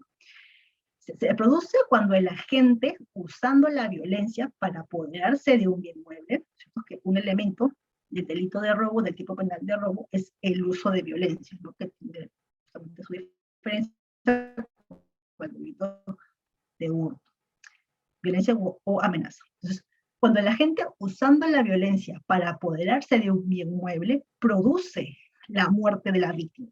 ¿Ven que cambia? O sea, la violencia es de tal magnitud que causa la muerte de la persona. Acá se tiene que ver mucho el tema teleológico. ¿Qué es lo que quería esta persona? En el caso del tipo penal 189, aquí lo que el sujeto quiere no es matar a la persona, porque si esa fuese su intención, o eso protegería el tipo penal, pues no estaría evidentemente en el 189, estaría dentro del capítulo de los delitos contra la vida del cuerpo y la salud. Aquí lo que el sujeto quiere es robar, pero está aplicando una fuerza, ¿no es cierto? Una violencia, amenaza no en este caso, pero violencia. Pero aplica esta violencia de manera exacerbada. Esta violencia de manera exacerbada, ¿cierto? en lugar de solamente reducir a la víctima para lograr su cometido, que es extraerle su propiedad, ¿no? sus bienes a la víctima, resulta en otro resultado, valga la redundancia, en otro resultado también lesivo, que es la muerte, ¿no? Pero aquí el dolo de la persona no era quitarle la vida, era sacarle sus bienes, darle un bien, lo que fuese. Pero ese es el dolo. Mientras que en la persona, en el 108, lo que aquí se analiza es esa desvaloración, ¿no? de la persona por la vida humana. Me tengo que matarte, te mato. Sí, me interesa conseguir otra cosa, sí. Pero como a mí no me importa, no respeto absolutamente para nada la vida de terceros, la vida de terceros, pues te mato. Entonces, no se vayan a confundir el 108 con el 108, ¿no? Porque ya digo, ¿no? Que tienen estructuras diferentes, tienen finalidades diferentes, protegen bienes jurídicos diferentes. ¿Se combinan ambos? Por supuesto, porque son vida. Supongamos, pero aquí justamente he puesto en el cuadrado naranja, he puesto específicamente a propósito el delito fin de robo para inducir al error, pero necesito que entiendan que son dos tipos penales diferentes, ¿vale? El otro tipo de modalidad, ocultar otro delito, ¿no? Ya habíamos hablado de la modalidad facilitar, ahora nos interesa hablar de la modalidad ocultar. El término ocultar, o el término otro, pues nos da referencia a que debería de haber otro delito, ¿no? Diferente al de homicidio. Aquí el homicidio tendrá la finalidad de evitar el develamiento de otro hecho punible y asegurar así la impunidad del sujeto activo, ¿no? Porque si yo quiero todo lo que se oculta, evidentemente para que no sea conocido. Estoy ocultando algo es porque no quiero que salga a la luz. Así cuando archivas, ¿no? tus mensajes y pones un montón de claves a tus aplicaciones y tal, es justamente para evitar que los demás, aparte de ti, naturalmente, conozcan, ¿cierto? Esa información que estás buscando esconder. Lo mismo aquí. El ocultamiento del delito consiste en esconderlo, ¿no? Para que ni las autoridades ni ningún otro tercero llegue a tener conocimiento de los sucedido. No es necesario que el delito que desea ocultar se haya consumado o no, siendo suficiente aquí el nivel de tentativa. La naturaleza subjetiva del delito que se pretende ocultar puede ser dolosa, puede ser culposa, ¿de acuerdo? Aquí también es necesario que la conducta que se desea ocultar tenga las características de delito. Tampoco vamos a admitir aquí ni las faltas ni las contravenciones. No es necesario que la configuración de este agravante, que el mismo sujeto mate, sea el mismo que haya cometido el delito que se desea ocultar.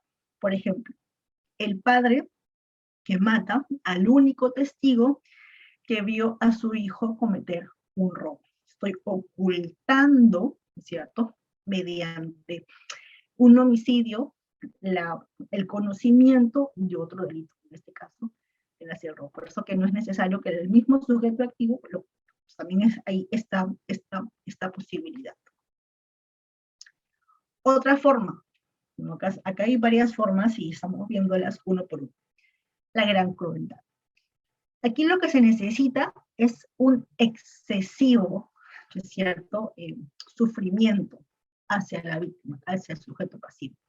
Admite dos posibilidades, uno físico y uno psicológico. Es un sufrimiento innecesario, además. Así ya sé, si mi objetivo, ¿es cierto?, es acabar con la vida de la persona, previo a eso, hago toda una serie de acciones que van a hacer que la víctima tenga un sufrimiento innecesario. O sea, si el resultado final es la extinción de su vida, simplemente, y puedo hacerlo, por ejemplo, disparándole, ¿cierto?, al cerebro, con lo cual le ocasionaría la muerte en muy escasos segundos. Quiero eso. Previo a ese resultado, por ejemplo, puedo proporcionarle en su cuerpo cortes no letales, por ejemplo, la yugular o alguna parte del cuerpo que ocasione o que tenga como resultado la muerte inmediata, sino pequeños cortes en el cuerpo que evidentemente eso le va a ocasionar dolor. O se me ocurre, por ejemplo, quemaduras, ¿no? con una vela, con una colilla de cigarro, con un fósforo, a partes del cuerpo. O, por ejemplo, no sé, laceraciones o mutilaciones, ¿no? Le cortó un dedo, por ejemplo, ¿no? Que evidentemente le va a causar un dolor infernal, no la va a matar, ¿no es cierto? Pero le va a causar un dolor infernal y posteriormente, luego de ocasionarle ese dolor, ya decido matarlo. Entonces, a eso se refiere con el término gran crueldad. Puede ser físico, como lo he narrado, como también puede ser psicológico, ¿no? Por ejemplo, ver o hacer que la víctima, ¿no es cierto?, presencie, fíjense, que un ser querido, un ser muy allegado a ella, sea víctima de algún tipo de lesión o algún tipo de violación, o algún tipo de abuso sexual, ¿no? Imagínense, pues, ¿no? Que tengan un hijo y que ustedes le obliguen a presenciar, ¿no? Que su hijo le abusen de alguna manera, eso evidentemente le va a causar un dolor inmenso, no corporal, porque no es lo mismo que hacerle cortes, ¿no? Ni nada por el estilo, pero sí va a afectar psicológicamente, ¿no? O, por ejemplo, que están jugando con el gatillo del arma, ¿no? Haciéndole o asustándole, ¿no? Que la van a matar con un arma, pero gatillan el arma continuamente, ¿no? Sin que la bala salga, evidentemente, pero asustándole, teniendo esta amenaza, ¿no? Constante, cuando ya se sabe, o ya el sujeto activo es plenamente consciente y sabe perfectamente que va a acabar con eso. Eso innecesario, ese sufrimiento innecesario antes de, es lo que se castiga, ¿no? Es lo que se castiga en ese apartado. Es evidente que la víctima tiene que encontrarse consciente, ¿no? Porque si se encuentra en un estado de no consciente, no va a poder recibir ese sufrimiento. Es un desmayado, ¿no? Un desmayado, pues no va a sentir eso, no va a presenciar o no va a ver que a un ser querido le están haciendo algún daño, y eso evidentemente no se va a configurar porque necesitamos que la víctima esté consciente, o sea, se produzcan esos sufrimientos innecesarios. Entonces, en ese caso, por ejemplo, no se apreciaría. Más cosas. Con alevosía, el término con alevosía. Se encuentra en la idea de aseguramiento de la ejecución, evitando cualquier tipo de riesgo derivado de la defensa que realice o pudiera realizar la víctima, ¿no? Cuando estamos en una situación de afectación a nuestra vida, ¿no? A nuestra integridad y tal, es altamente probable que nos defendamos de alguna manera, ¿no? Que nosotros pongamos resistencia, es algo instinto natural, ¿no? Imagínense que alguien meta su mano, ¿no? Que estamos en el autobús o algo y meta su mano por la ventana, es evidente que jalamos nuestras cosas, algunos le propinan un golpe, se paran, grita, o sea, todas esas son conductas de autoprotección, y eso es perfectamente normal porque somos seres humanos, nuestro instinto nos dice protégete, ¿no? Antes en las cavernas nos protegía, pues, seres humanos de aquel entonces pues, se protegían de animales y peligros y tal, pues ahora nos tenemos que proteger incluso de nosotros mismos, ¿no? Los tiempos cambian, etc., pero el instinto se mantiene de protección, ¿no? O sea, si vemos algún tipo de propaganda en internet o tal que nos ofrecen ganar dinero de manera muy rápida, ¿no? O beneficios muy rápidos y muy tentadores, pues también nuestro nivel de protección dice, oye, esto no puede ser verdad, ¿no? Cálmate un poco que esto, nuestros instintos al toque saltan y dicen, no, esto puede ser una mentira, una estafa y tal, eso es natural. Entonces, ¿cuándo sucede esto? Con el término, ¿cuándo queremos aplicar la agravante de alevosía?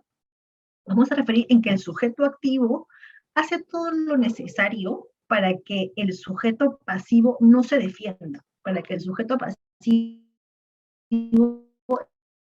esté tranquilito, para que no le represente ningún tipo de peligro hacia él, porque entiende que evidentemente no se puede defender y tal, entonces hace todo lo posible para que eso no pase. Esto es ir sobre seguro. Yo quiero matar a alguien, pero quiero ir sobre seguro, quiero que el resultado sea bastante eficiente. Y además, no quiero que me pase nada.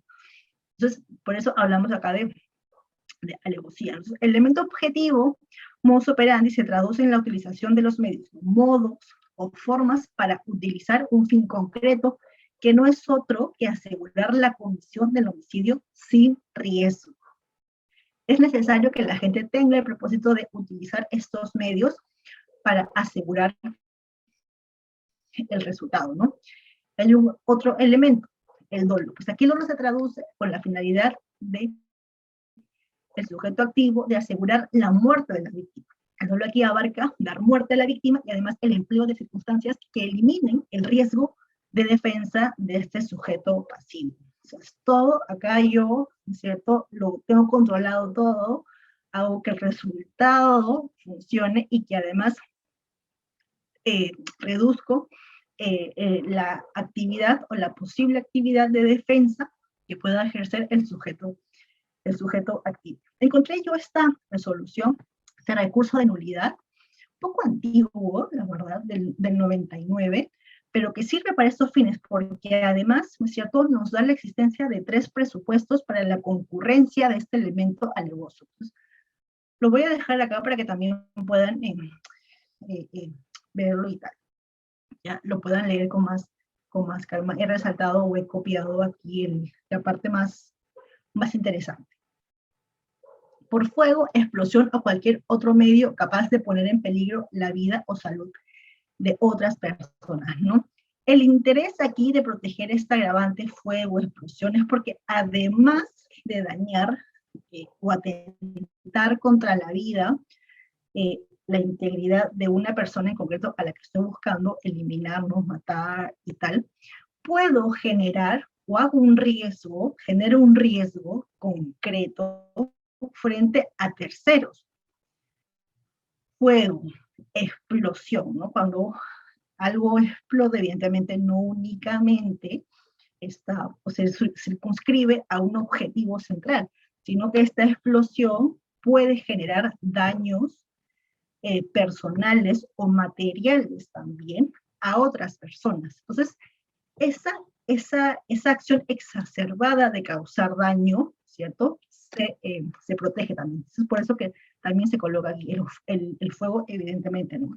Todos estos elementos que pueden generar daños a terceros de manera incluso desmedida, ¿no? Imagínense que yo quiero matar a alguien que se encuentra en su oficina y para eso se me ocurre, pues, incendiar todo el edificio. Claro, o sea, evidentemente va a morir, o es altamente probable que muera la persona que yo quiero, ¿no? O que tengo la finalidad de causar esta daño a esa persona, pero también los demás, y también el edificio, y también las cosas, la propiedad de otra persona, de ese edificio y las casas colindantes, o sea, eso es lo que protege, ¿vale? El fundamento de esta agravante radica naturalmente en el desvalor del injusto penal, ¿no? Pues además de atentar en concreto contra la vida de una persona, de una o varias personas, coloca en peligro la vida, pues, de terceras personas, porque hay un peligro concreto colectivo, ¿no? No se requiere que el peligro originado por el sujeto activo se materialice, bastará con que el fuego, ¿no?, la explosión o cualquier otro medio análogo a estos tenga la capacidad de generar daños a otras personas. Por ejemplo, llevar a la víctima a un lugar desolado y prenderle fuego. En este caso no se emplea el fuego, pero no se coloca en riesgo, o sea, se emplea el fuego, pero no se coloca en riesgo la salud o la integridad a ningún otro tercero. O sea, aquí necesitamos la puesta en peligro de otras personas. Yo puedo, por ejemplo, llevarlo a las dunas, ¿no es cierto?, cuando no haya nadie, en esta temporada, cuando no haya nadie, por alguna razón, a la víctima, y ahí prenderle fuego, claro, ahí no se configuraría, por más que yo diga, oye, pero es elementos por fuego y tal, ya, pero aquí lo que necesitamos es poner en peligro la vida o la salud de otras personas. ¿Será homicidio? Por supuesto, pero no estará contemplado en este supuesto de homicidio de asesinato, sino será homicidio simple. Entonces, nuevamente, es necesario, ¿no?, leamos los tipos penales de manera tan literal, ¿no? O sea, acá hay una suerte de comprensión también. Entonces, la explosión, ya sea, por ejemplo, empleando gas o benzina, gasolina, petróleo, cualquier sustancia, nosotros análoga, deberá ser capaz, tener la capacidad de causar algún daño a personas, ¿de acuerdo? El tipo penal coloca en plural la palabra personas, en ese sentido se entenderá que deberá de haber por lo menos dos, ¿no? Recordemos que este apartado busca proteger pues, a la colectividad. También, o sea, yo protejo la vida evidentemente de la persona que ha resultado muerta, pero además, como Estado es mi interés, por eso lo coloco como un agravante el hecho de que se pueda causar daño a otras personas. Entonces, verán que hay diferentes maneras de atentar contra la vida humana, ¿no? Ahí hemos narrado varias formas, ¿no? De atentar contra la vida humana. Cada uno va a tener una forma especial, también un desvalor especial que va a traducirse luego en la materialización de la pena. Pero bueno, saben que tampoco los tipos penales pueden abarcar toditas, no todas las formas de atentar contra la vida humana, porque imagínense, pues sería un código penal de páginas de tomos y de tomos y de tomos. De manera general, buscando las formas más gravosas, buscando las formas más insoportables, ¿no es cierto?, de atentar contra la vida humana de un extraño, como en el 106, de personas cercanas a ti, como en el 107, de formas,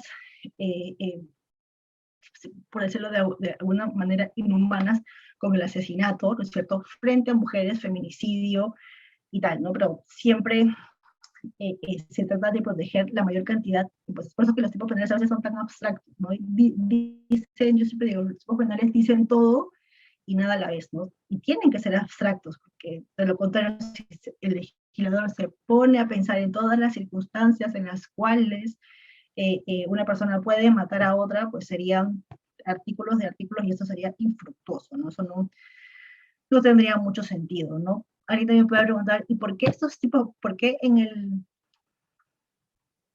¿dónde está aquí? ¿Por qué estas formas y por qué no otras? ¿No? ¿Por qué se han mantenido esas formas y por qué no agregar otras también? El legislador ha considerado, por técnicas legislativas, que estas son las formas más insoportables de atentar contra la vida de una persona, pues se la ha colocado aquí en la calidad de homicidio calificado o asesinato. ¿De acuerdo? Es un poco, puede decirse un poco arbitrario, claro, esto, pero bueno. Es lo que tenemos, son las herramientas con las que trabajamos. ¿Dónde me quedé? Estamos avanzando más o menos rápido. El homicidio culposo, el 111. El que, por culpa, ocasiona la muerte de una persona, será reprimido con pena privativa de libertad no menor de 2 o con prestación de servicios comunitarios de 52 a 104 jornadas. Este tipo penal lo he dividido específicamente adrede, por supuesto lo he colocado así pequeño, porque tiene otra parte. Ya verán que el 111 es bastante amplio, pero para entenderlo, hay que separarlo por párrafos, porque si no se hace todo un cambalache y nos confundimos. Entonces, es necesario que tengamos entendido por separado, ¿de acuerdo? Por eso que yo, de manera metodológica, lo he entendido aquí, lo he separado aquí por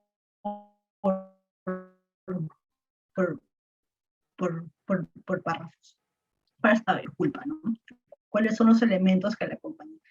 Sabemos, y lo he dicho al principio de la exposición, no todos los tipos penales tienen una versión culposa.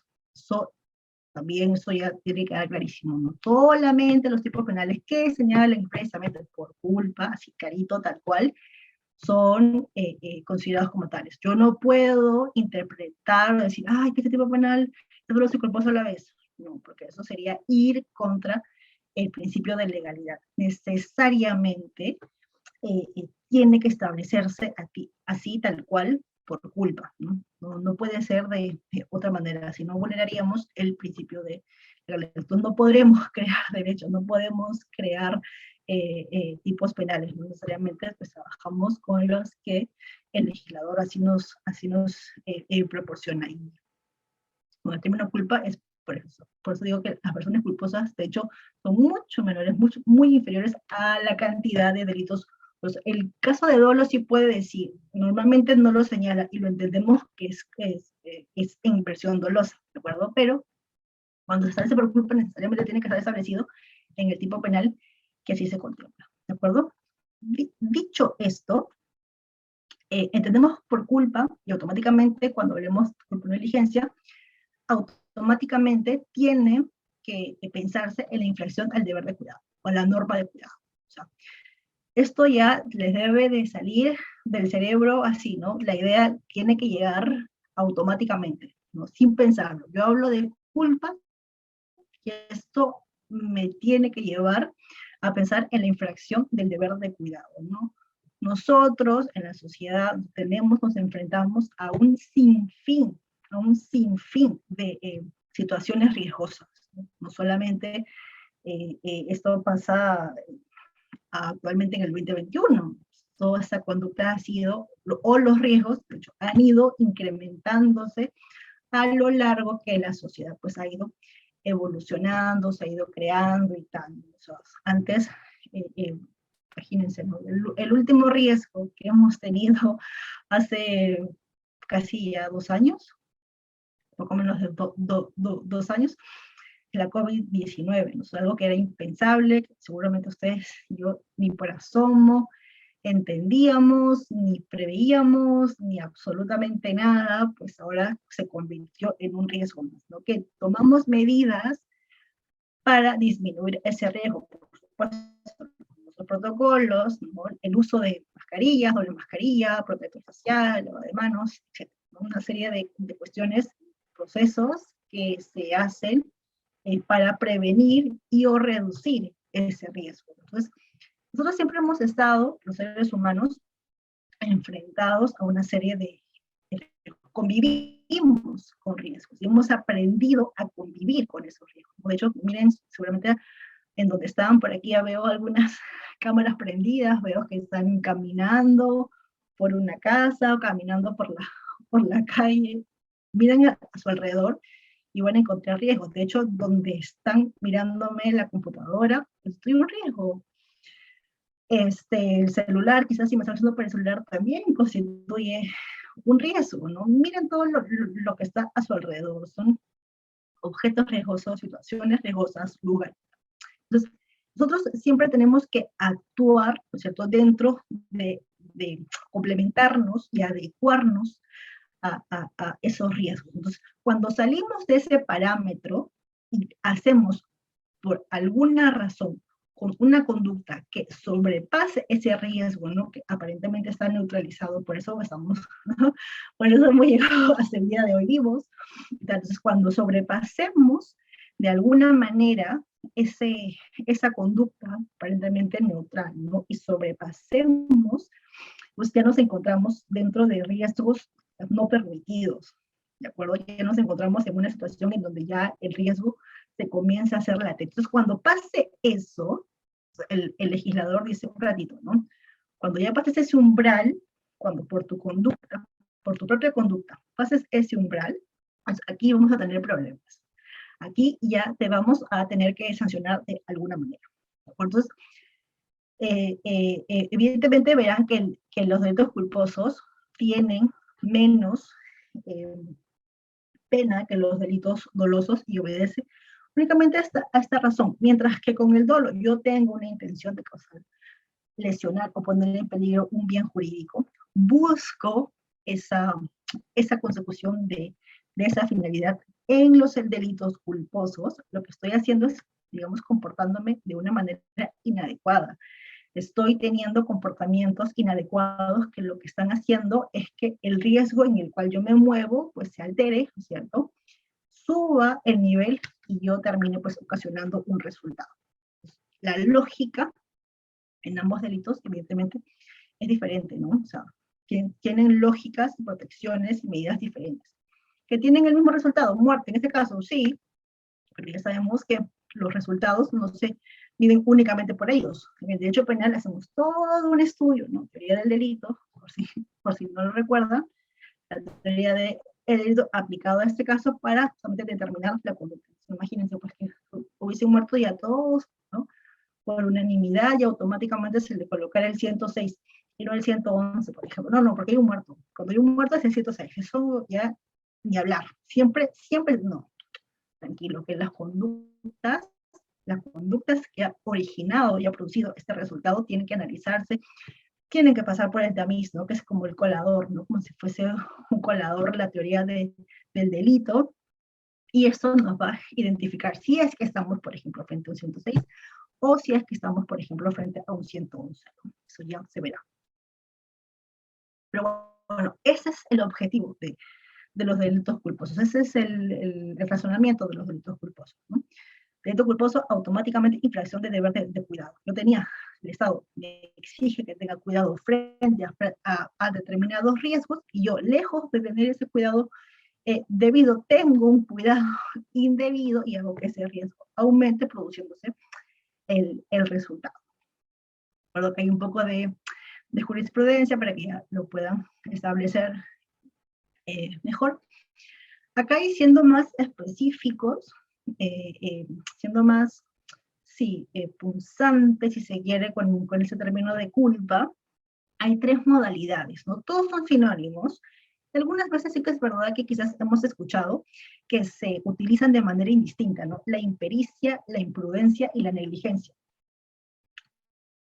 Todos afectan el deber de cuidado, pero si somos bastante precisos, ¿no? Y queremos tener el término exacto, pues podemos situarnos en esos tres conceptos, ¿no? En la pericia, en la imprudencia y la negligencia.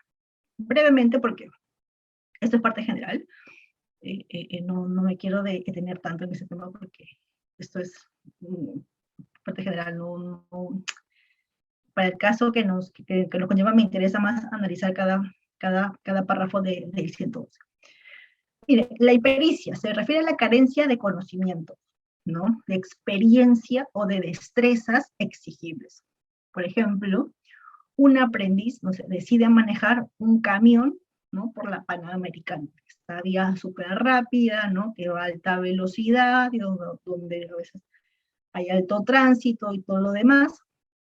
Pues un aprendiz, una persona que no está entrenada para eso, que tiene poca experiencia, ¿no es cierto? Pues decide emprender o aprender, mejor dicho, a manejar. Siempre hay una primera vez, claro, pero tienes que estar entrenado, no te vas a ir de frente a lo más difícil, ¿no? Comienzas por lo más sencillito, por lo más fácil y tal, y luego poco vas ya teniendo más experiencia, y por lo tanto vas a ser más capaz de hacer más conductas, ¿no? Entonces, en este caso, por ejemplo, si es una persona que se puede decir que no tiene experiencia, ¿no? Destrezas, tal. Cuando hablamos de imprudencia, no se toman las debidas precauciones. Mejor lo subrayo para que tengan aquí los keywords en cada apartado. Aquí. Ya sea para impedir o aminorar el riesgo. Existe aquí una falta de cautela, ¿no? El trabajador que realiza la limpieza, ¿no? De ventanas en un 10º piso sin usar un arnés, ¿no? Todos estos mecanismos de protección, ¿no? En el caso justamente que está en un riesgo latente de limpiar ventanas en un piso altísimo, en donde una caída necesariamente produce resultados fatales, lo hace sin ningún nivel de protección. O sea, el arnés o todo el equipamiento que lleva para protegerse son medidas de disminución del riesgo. Sí, limpiar una ventana en el 10º piso constituye un riesgo, un alto riesgo. Yo tengo que hacer todo lo posible para controlar o neutralizar ese riesgo. Por ejemplo, colocándome arnés. Sin embargo, si yo no coloco, liberadamente, por supuesto, ¿no? Este tipo de equipamiento para protegerme de algún posible resultado, pues aquí estoy actuando bajo la imprudencia, ¿no? No tomar debidas precauciones. La negligencia se refiere al descuido, voy a aquí subrayar, en la labor u ocupación, ¿no? Una falta de preocupación en lo que se hace. Por ejemplo, el médico que decide operar sin antes haber revisado la historia clínica del paciente. Es un médico que, ¿no? Que se cree súper experto y dice, esto yo lo veo todos los días, y tal, y no sé cuánto, y decide, ¿no? Estamos apurados, ya hay que operar, y decide operar sin haber revisado justamente si el paciente tiene algún tipo de situación especial, coagulante, diabético, hipertenso, colesterol alto, no sé, alguna circunstancia que ponga en riesgo, que incluso podría no ser el candidato a una operación, pero el médico pasa por alto, ¿no? Él confía, ¿no? Confía en su experiencia, en su expertise, en sus conocimientos y tal, y pasa por alto. Entonces, aquí, nuevamente, estamos dentro de la culpa, por supuesto, porque hay, sí, la operación, no, nuevamente, repito el concepto, si la operación constituye un riesgo, todas las operaciones quirúrgicas constituyen un riesgo, el médico tiene que reducir ese riesgo, pues conociendo la historia clínica del paciente, practicándole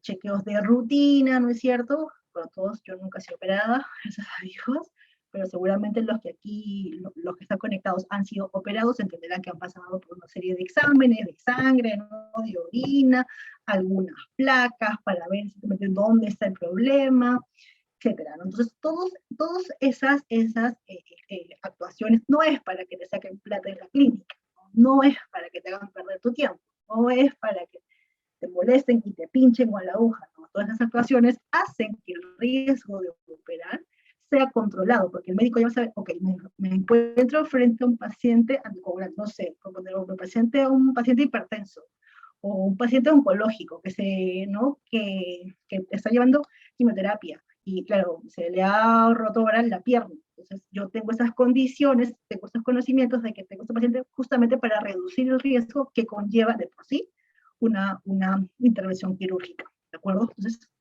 verán que todas son formas de culpa, ¿no? Pero si somos muy estrictos en los términos, pues vemos que hay tres formas de cumplir con esta culpa, ¿no? Pero todos tienen el mismo resultado, ¿de acuerdo? Entonces, una vez que hemos visto el primer párrafo, veamos el segundo y el tercero. La pena privativa de libertad será no menor de 1 año ni mayor de 4, ¿no? Si el delito resulta de la inobservancia de reglas de profesión, de ocupación o industria. He subrayado nuevamente las palabras claves en cada párrafo. Sabrán ya también, de por sí, por si alguien no lo tiene claro, que los párrafos de los tipos penales, que el párrafo puede ser enorme, pero cada párrafo se lee por separado. Cada párrafo tiene sus presupuestos de hecho y su consecuencia jurídica. Puede tener varios supuestos de hecho, ¿no es cierto?, que confluyen o que son independientes con la misma consecuencia jurídica. Por eso que se lee por separado. ¿De acuerdo? Yo he hecho acá una distinción entre el primero, el segundo y el tercero. ¿Vale? Y no menor de 1 año ni mayor de 6 años cuando sean varias las víctimas de un mismo hecho. La inobservancia de reglas de profesión, de ocupación o de industria. O sea, aquí se requiere que el actuar de manera culposa se haya producido en el ejercicio de una profesión, de ocupación o industria. Verán que el tipo penal no es específico, es señalar solamente las profesiones tales y tales, únicamente en la industria automotriz, en la industria, no sé cuál, no, en la industria en general. Cualquier industria que genere algún tipo de riesgo que conlleve a tener como resultado final la muerte de una persona. Entonces, tenemos tipos penales bastante amplios, y como el tipo penal no nos indica, o no nos circunscribe frente a qué industrias, frente a qué ocupaciones, frente a qué profesiones, pues, evidentemente, hablamos cualquiera. Sí que es verdad, sí que es verdad que habrán profesiones donde no tengamos un vínculo directamente con la muerte, ¿no? Por ejemplo, los abogados, ¿no? Hablamos aquí de otro bien jurídico, que es la libertad, ¿no es cierto? Acá la libertad, la propiedad, ¿no es cierto? No sé, condiciones, los que ven familia, los que ven corporativo, los que ven minero, etc. Pero no tenemos una condición o un tratado exclusivo con la vida humana, ¿no? Acá hacemos alegatos, hacemos estrategias, hacemos defensa, ¿no? Pero no estamos ligados, por ejemplo, con una industria automotriz donde manejan maquinaria pesada, no se tienen que poner un equipamiento especial justamente para eso, ¿no? Entonces, evidentemente no todas las profesiones ni las ocupaciones van a tener como riesgo final, ¿no? Van a estar latentes con el riesgo de resultado muerte. Eso es evidente, eso está más circunscrito a este tipo de industrias, ocupaciones, profesiones que sí, ¿vale? Esta transgresión, ¿no es cierto? Esta transgresión hace referencia a la inobservancia de las reglas de profesión, ocupación o industria, que no es otra cosa que mandatos jurídicos o no que regulen estas actividades con la finalidad de evitar un riesgo o crear uno. Entonces, si la ocupación o la industria, por ejemplo, en la que yo me desarrollo, en la que yo me muevo, ¿no es cierto?, conlleva algún tipo de riesgo, evidentemente esa industria va a tener que estar regulada, ¿no? Porque es una industria importante, con la cual mi trabajo, además, está inmerso en un riesgo en el que puedo lesionar o matar a alguien, a mí mismo incluso, u otra persona, o a terceros, tiene que estar regulada. Entonces yo me voy a saltar esta regulación, yo me voy a saltar estas normas, no voy a tener cuidado, ya sea por cualquiera de estas formas, por una impericia, por una imprudencia o por una negligencia. En cualquiera de estas formas yo me voy a saltar estas normas y como consecuencia de esa conducta que voy a tener, es evidente que el resultado va a ser la muerte de alguien. Entonces, cuando ocurra eso, ¿de acuerdo? Cuando ocurra ese supuesto, me voy a encontrar en ese supuesto acá, en el segundo párrafo del artículo 1.1. ¿Vale? Por ejemplo, nos encontramos en este supuesto cuando existe una impericia profesional, ¿no? Falta de conocimiento pues, de parte de quien ejerce una profesión u oficio. También cae aquí la negligencia profesional de quien no pone suficiente atención a su labor o quien es ligero en el desempeño de su conducta, pero siempre enmarcado dentro de reglas de profesión, ocupación o industria. Ojo por eso. Nuevamente, señores, principio de legalidad. No se cumple todo el presupuesto, no podemos hablar de tipo. Siempre principio de legalidad por delante. Cuando sean, otro supuesto también, cuando sean las varias víctimas de este hecho, ¿no? El fundamento radica en el número de víctimas afectadas, lo que hace que exista una mayor de gravedad del injusto proveniente de una misma conducta culposa. No se configura este tipo si existe un solo homicidio, por ejemplo, una muerte, y varios lesionados o afectados en su patrimonio. Pues las víctimas en plural deben ser afectadas en su bien jurídico vida. Porque nuevamente, recordemos que estamos dentro del supuesto de, o del capítulo de vida humana. Por lo tanto, lo que protegemos es vida humana. En la realidad o en los casos pueden ocurrir N cosas, pero principio de legalidad, nuevamente, si es que no nos encontramos con la afectación, al menos para hablar de este supuesto, en el párrafo 2, para hablar de este supuesto, necesitamos obligatoriamente contar con la afectación, por lo menos, 2 vidas humanas, que pueden haber diferentes afectaciones a diferentes bienes jurídicos, sí, pero configurarán otros tipos penales. Si quiero aplicar o si me están aplicando tienen que corroborar la existencia por lo menos de 2 vidas humanas. Plural. El siguiente supuesto, o el siguiente párrafo. La pena privativa de libertad será no menor de 4 y mayor de 8, y además una inhabilitación si la muerte se comete utilizando vehículos motorizados o armas de fuego.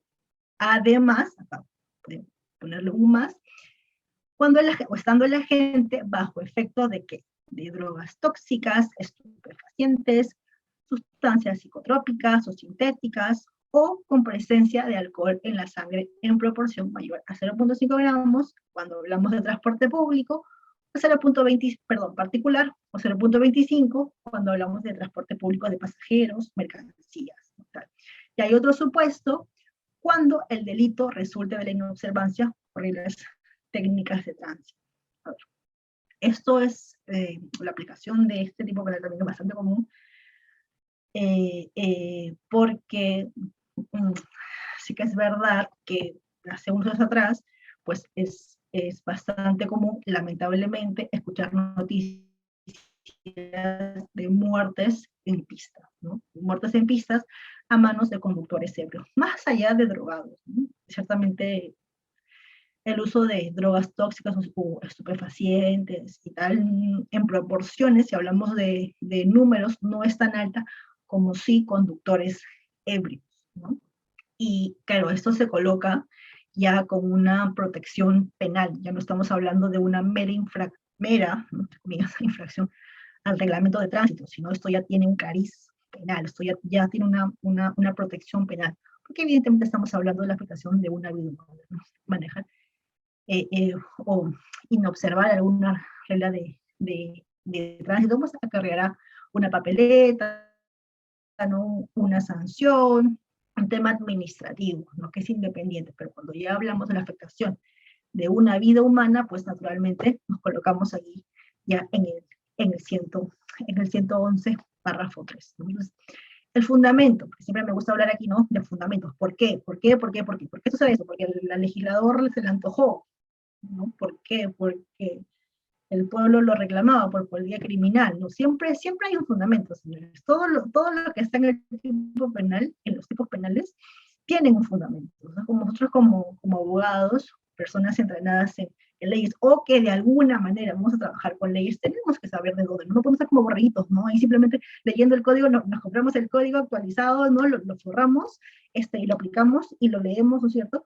Y ya está, ¿no? Y hasta cuando somos abogados o somos personas entrenadas o que de alguna manera, policías, por ejemplo, ¿no? De la división de investigaciones y tal, tenemos que entender esos fundamentos. Todo tiene un fundamento, tiene una descripción doctrinaria, tiene una explicación jurisprudencial y eso es importante.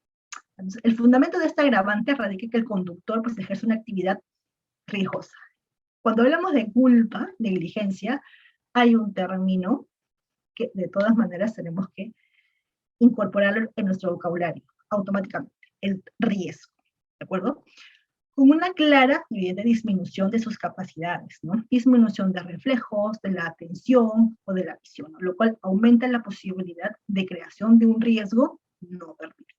Si de por sí manejar un vehículo motorizado constituye un riesgo, porque puede tener alguna falla, porque me puede chocar, porque se me pueden hacer frenos, porque, etcétera, ¿no es cierto? Por N razones, constituye de por sí un riesgo por el nivel de afectación que puede tener frente a otra persona, frente a mí mismo también, y frente al tercero. Si eso ya constituye un riesgo, operarlo bajo el efecto de drogas o alcohol hace que ese riesgo aumente, porque mis niveles de atención, ¿cierto? De visión, de audición, ¿no? Van a disminuir. Eso es evidente. Yo creo que nadie conocen a alguien que estando ebrio conduce quizás con mayor precaución que estando sobrio. Eso sería algo bastante inaudito, ¿no? Pero una persona que está ebria se puede quedar dormida frente al volante, eh, eh, eh, disminuye todas las capacidades, porque cuando uno está manejando pues tiene que mirar por todos los espejos, todos los riesgos que conlleva peatones, otros vehículos, etc. Entonces, esto evidentemente va a disminuir y va a hacer que el riesgo aumente. Este es el fundamento, ¿no? Entonces, nosotros vamos a criminalizar a ese conductor que conociendo que esa actividad que hace es peligrosa, es riesgosa, se coloca, ¿no es cierto?, deliberadamente en una condición aún más riesgosa, ¿de acuerdo? Para su propio bien jurídico, para su propia autonomía, para su propia integridad, como para terceros. Entonces, ese es el fundamento de este tipo penal. El que emplea, por ejemplo, un arma de fuego en esas condiciones es igual, ¿no? Crea un riesgo no permitido al infringir la norma de cuidado en el uso de armas. Para este supuesto no se considera la tenencia ilegítima o no del arma de fuego, ¿no? Ese sería el caso, estaríamos frente a un concurso real con el delito de tenencia de armas, ¿no? Si fuese el caso de que su posesión no fuese legítima o legal. El homicidio, el siguiente supuesto, todo lo que está subrayado aquí son supuestos independientes, por eso que les he metido una subrayada para que puedan entenderlo mejor y no de paporreta como está en el código. Dice, cuando las reglas técnicas se encuentran contempladas en el Reglamento Nacional de Tránsito, nuestra agravante, o sea, la inobservancia de las reglas técnicas de tránsito se fundamenta en la creación del riesgo debido a la inobservancia de las reglas señaladas en dicho reglamento. Si me quieren aplicar este presupuesto, es evidente que el fiscal tiene que señalar cuál ha sido esa inobservancia a la regla técnica de tránsito, no simplemente por antojadizo o porque le parece, ¿cierto? Entonces, ya está, no, me tiene que explicar además, ok, nos pasó una muerte, es el resultado porque la inobservancia ha sido al código tal y tal y tal y tal y tal, ¿no es cierto? Los que hagan falta del reglamento nacional de tanto. Eso ha hecho, pues, pues, causa de que el resultado haya sido la muerte. Pero necesariamente tiene en la acusación, en la etapa en la que esté, la investigación, en la imputación concreta, para hablar en términos generales, tiene que establecerse cuál ha sido la inobservancia, ¿no? O la falta al reglamento nacional de tránsito que yo como conductora he tenido y que ha ocasionado, evidentemente, la muerte de alguna otra persona. Aquí finalmente les dejo un video, una audiencia que ya con más calma lo pueden ver, ¿de acuerdo? Y si hubiesen algunas preguntas ya para ir terminando, encantada de absolverlos.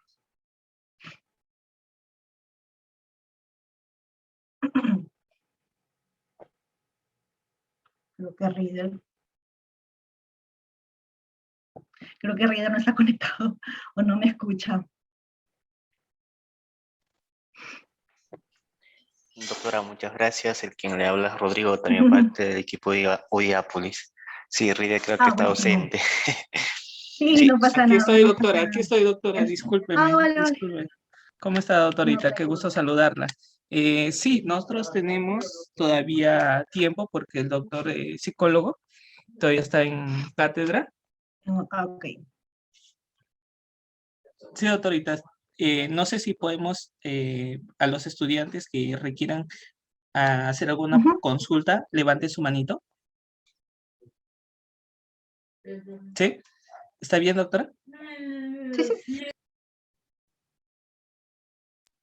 Muy bien, a ver, tenemos al doctor Josué. Doctor Josué, muy buenas noches, bienvenido a Audiápolis. En estos momentos estoy activando su audio.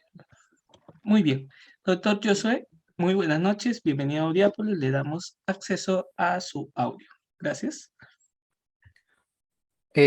Muchas gracias. Primero que nada, felicitar a la doctora por la gran ponencia. Y bueno, quería hacer una pregunta acerca del artículo 107, ya, parricidio, el que, por ejemplo, mata, supongamos un supuesto que, pues, el hijo esté adoptado, no esté, pues, no sea adoptado por una sentencia, ¿no? No hay una sentencia que certifique la adopción. ¿Qué pasaría si en el caso, pues, esta persona que se adopta, digamos, ¿no? Entre comillas, que se le ayuda, ¿no? Mata, de repente por resentimiento a la persona que lo está cogiendo. ¿Se configuraría el delito de parricidio o sería un homicidio simple? Gracias. A ti. Mira, acá el tipo penal establece formalidades provenientes del Código Civil, de lo contrario no sería válido. Entonces necesitamos una adopción válida.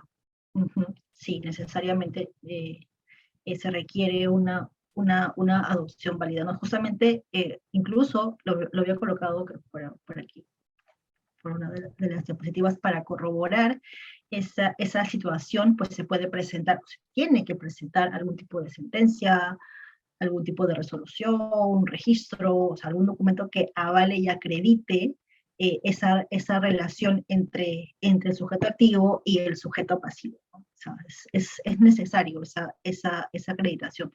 Si es que no se puede, si es que no, por algún motivo no se configura eso, pues podría ir a otro tipo penal, ¿no? El 106, que es como un cajón desastre que recepciona todo, ¿no? Todos los choteados por los otros tipos penales, por alguna razón, por requisitos o por algo, pues el 106 los abarca como un cajón desastre. Sí. ¿Alguna consulta adicional?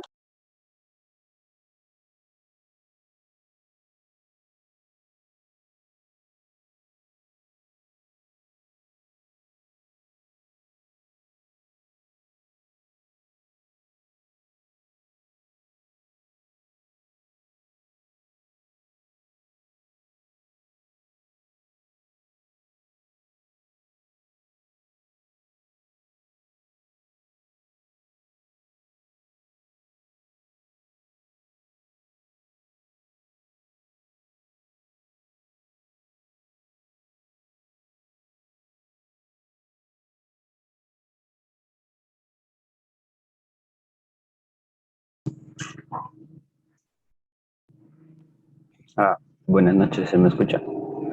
Sí, Ok, doctor, está activo su audio. primero buenas noches ante todo, felicitar por la ponencia a la doctora. Mi pregunta viene respecto al artículo 108, al homicidio calificado, haciendo énfasis en la agravante 2, que es para facilitar u ocultar otro delito.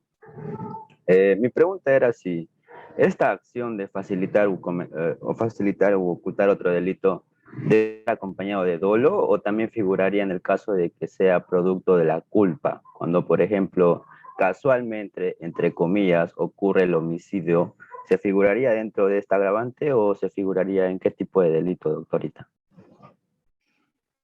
Gracias. No necesitamos, también necesitamos dolo. Aquí lo que interesa cuando es facilitar, ¿no? Me dices, cuando quieres utilizar esto para facilitar un delito, lo que me interesa es entender o proteger nuevamente la vida, ¿no? Yo sé que pueden haber diferentes dudas, ¿no? Y se les puede venir a la cabeza una serie de cuestionamientos y tal, pero un secreto, al menos a mí, para lo que sirve, cuando tengo este tipo de dudas, necesito encajar o tipificar la conducta, lo que me sirve es entender o darme cuenta o identificar en qué tipo penal o en qué capítulo estoy. Si estoy en el capítulo contra la vida, el cuerpo y la salud, entonces voy a darle mayor valor, evidentemente, a la vida, ¿no? Porque van a encontrar otros tipos penales en donde también se van va a haber una confluencia de bienes jurídicos, patrimonio, vida, integridad, etcétera. Entonces, si yo quiero identificar o yo quiero empezar a tipificar, mejor dicho, o yo quiero tipificar una conducta, ¿cierto? Y estoy entre la duda de que puede haber acá concurso, o estoy en el 108 o en el 108.9, como lo he visto aquí, bueno, lo puse aquí en este caso. Lo puse aquí, ¿no? No sé si lo pueden ver aquí. En este caso, tal, si yo estoy en esta duda, en esta encrucijada, lo que a mí me importa, o lo que a mí me interesa, o lo que me ayuda, en todo caso, es identificar en esta conducta, ¿cuál ha sido el bien jurídico principal que se ha vulnerado? ¿Cuál? Vida, el patrimonio, ¿cuál ha sido la intención del sujeto activo de la gente?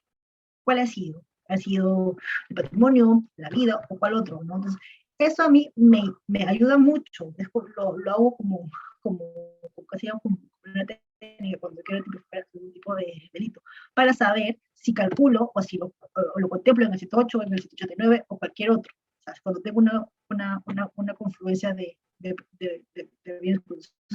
Si les podría dar un tip de cómo hacerlo, pues sería de esta manera.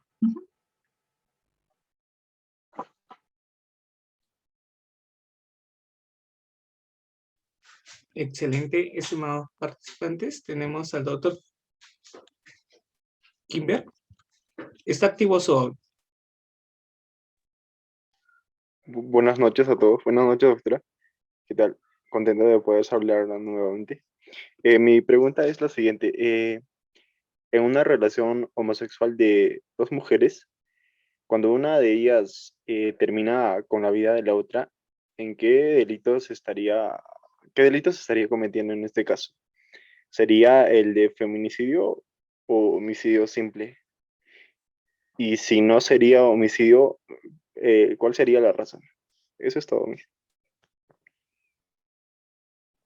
Gracias. Mira, recuerda que el delito de feminicidio tiene una característica principal, que es en su condición de tal. Eso es el San Benito, por decir de alguna manera, en la tipificación el tipo penal de feminicidio. Entonces, sí, la muerte se produjo en su condición de tal, más allá de todo el rollo que hay, si es un crimen de odio o no y tal, hay que tener en cuenta eso. Entonces, sí es que en el caso que planteas, más allá de los actores, ¿no es cierto?, ocurriese o se cumpliese con ese presupuesto, entonces podremos tranquilamente atacar o tipificarlo como un feminicidio. Recuerda que el sujeto activo en el feminicidio no necesariamente tiene que ser un hombre, que en la mayoría de casos ocurre en ese supuesto, o cuando uno piensa, ¿no? Feminicidio automáticamente, no el hombre contra la mujer y tal, pues no necesariamente, porque el tipo penal no nos exige que el sujeto activo lo sea, nos exige un sujeto pasivo, eso sí nos exige, necesariamente es un sujeto pasivo especial, que es verdad que hay tipos penales que tienen sujetos activos especiales, pero en el caso de feminicidio no lo es. Entonces, si es que se cumpliese con su condición de tal, podríamos estar dentro del feminicidio. Si es que no se cumpliese, ¿no es cierto? Y tampoco ocurriese algunos de los presupuestos del 108, del asesinato por fuego, por alevosía, por lucro, o lo que fuese, entonces, si no se cumple tampoco con ese, pues nos remitimos al base, ¿no? Al básico, al amplio, al cajón desastre, que es el 106.